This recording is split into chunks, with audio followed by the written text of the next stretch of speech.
Peach upside down cake मी पहिल्यांदाच पॅनमध्ये बनवला आणि तो इतका सुंदर झाला। मधुर आणि सुगंधी वासाचे पीचेस मला खूप आवडतात, तर ह्याचा केक बनवायचा ठरवला।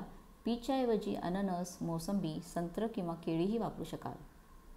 बिया काढून मी पीचेसचे असे तुकडे करून घेतले, साली काढल्या तरी चालतील, आणि मग पॅनमध्ये थोडेसे पाणी घालून अर्धा वाटी साखर घालून कॅरमल करायला ठेवलं। आणि मग असं लक्षात आलं की थोडं कमी पडेल, म्हणून मग पाव वाटी साखर अजून घातली आणि असं गोल्डन करून ठेवून दिलं।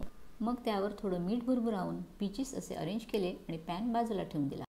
आता केकसाठी बारीक चिरलेल्या पीचेसमध्ये बारीक दळलेली 1 वाटी साखर मिक्स करून त्यात एका पाठोपाठ एक अशी 2 अंडी छानशी घोटून घेतली।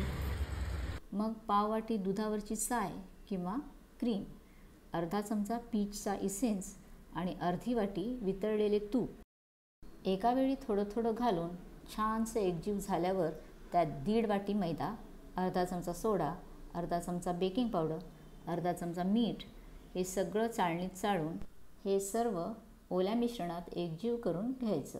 मला आवडते म्हणून मी वेलची पावडर घातली आहे, ही ऑप्शनल आहे। बस मग पीच अरेंज केलेल्या 21 इंची पॅनमध्ये वरून अलगद केकचे बॅटर घालायचे आणि पॅन खाली तवा हवाच।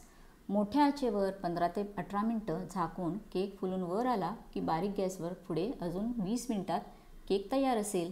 टूथपिक टेस्ट जरूर करा। मग गॅस बंद करून झाकण काढून थंड झाला की प्लेटवर उलटावून खायला तयार। गरम चहा किंवा कॉफीसोबत एन्जॉय करा। पाहत रहा मदर इन लॉज कुकबुक।